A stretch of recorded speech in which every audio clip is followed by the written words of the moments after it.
If you ask me, this is the album that really set Stevie off into his classical period.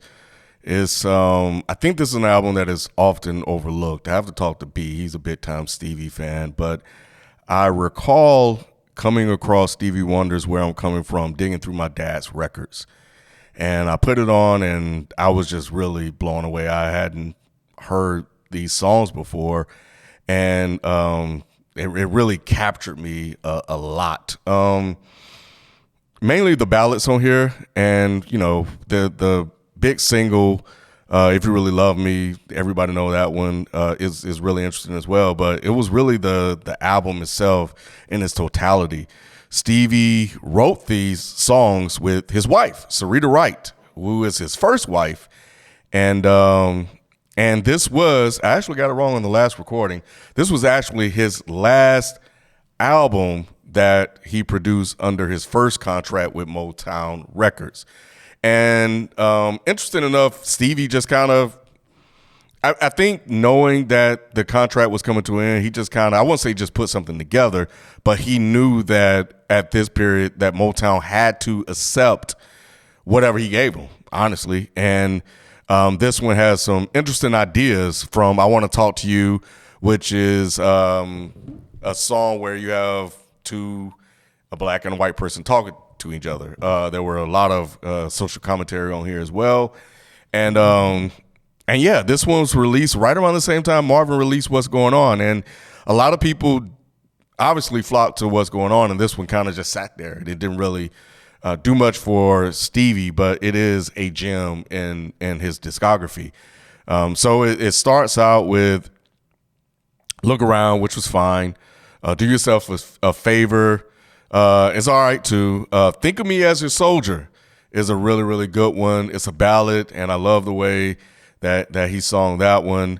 And you'll find a similar approach on some of the other ones as well. Something Out of the Blue was really one of the first ones where I listened to this. I was like, wow, this is so straight to the point, so pulled back and restrained. And he really conveys like a feeling that he was trying to get out. It was really, really good. And it was a perfect way to segue into If You Really Love Me, a very, very, very good record that really played with tempo. And I cannot recall many artists doing something similar with that, but and on top of just playing with tempo, where it starts out with a really mid to up tempo hook and then it goes into a ballad portion for the verses. And the hook is really interesting if you really listen to it, because the second part of the hook, sung by Stevie and I think Sarita, his wife, sung the third part of it, started on a whole other measure after the chorus was introduced. It was really interesting and not necessarily off-putting, but it's something you're not really used to, and it worked. So a measure is like 4 counts away from the first hook. So that was really interesting, and I continued to listen to it. I was like, wow, this, like, how did you even, or why would you even think to do something like that? So he got really, really creative with how he approached some of the writing on here, and we'll see him continue this later on with Music of My Mind, Talking Book, Inner Visions, Songs in the Key of Life, et cetera, et cetera. But yeah, you can see Stevie tapping into that creativity that he has. And I already talked about I Want to Talk to You. That was fine. That one, I think it's the first time Stevie kind of used that, I can't do it like Stevie, but it was really the first time I think that he actually took that approach, which he'll use that more often later on down the road. And it worked. Take up a course in happiness is good. I really I won't say it's good. I don't really care for this song all that much, but I do love the way it ended. I thought the ending was really, really good. And the last two are the ones that, that are really interesting to me. I want to talk about Never Dreamed You'll Leave in Summer. That is by far probably one of my top 3 Stevie Wonder songs of all time. I'm saying that I'm probably a prisoner of the moment because I just finished listening to this.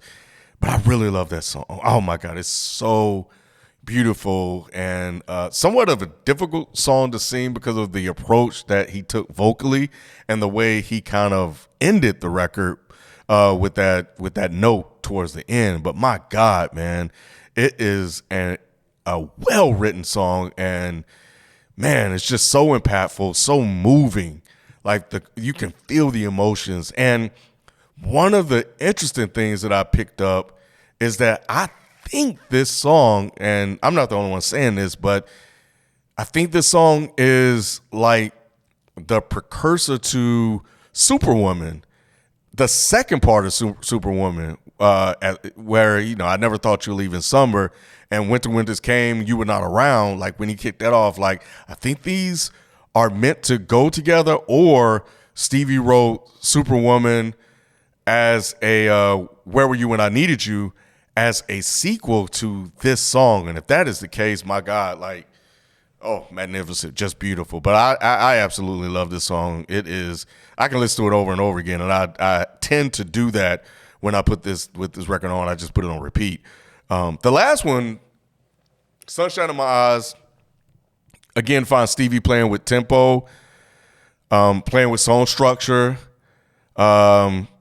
taking an approach with this one, more of a movement approach where there are different parts of the song, and each one serves a different function to deliver and convey the message that he's trying to get across.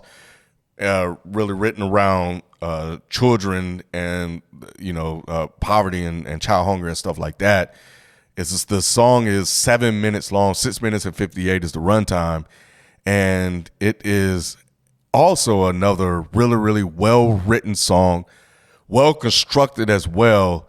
And I love just listening to the ideas that Stevie presented here with this approach. I think it's really magnificent. And in listening to this, really big takeaway that I had was that this didn't really give me a soul / R&B vibe to it. This gave me a very popish vibe to it, and I really got a Beatles feeling from this particular song. And he did We Can Work It Out, which is a Beatles cover, and I'm thinking that Stevie is a really, really big Beatles fan. And when he was probably writing the song, it really sounded like something Paul McCartney or John Lennon will put together. So it sounded more of a Beatles type song than an R&B gospel-y soulful type song. And I thought that was really interesting just listening to it, and it really, really works. I've listened to a lot of Beatles music, and listening to it, re-listening to it, I'm like, man, I could easily hear this song as something that they would do, Sunshine in Their Eyes. It's a really, really, really beautiful song and magnificently constructed. So I got to dig into that, see what Stevie's relationship is with the Beatles, see how much he actually listened to the Beatles and how much of a fan he was with them. But yeah, I just got those vibes. And that song, Sunshine in My Eyes, in Their Eyes, actually lends me to another thought when we enter the classical period of why I think Stevie managed to work so well. And we'll get into that when we get there, but we have to get there first. But to me, this album kicks off the classical period. It's not music in my mind. It starts with Where I'm Coming From. Great album, one of my favorite Stevie Wonder albums. And if you have not listened to this album, I really, really encourage you to listen to this album.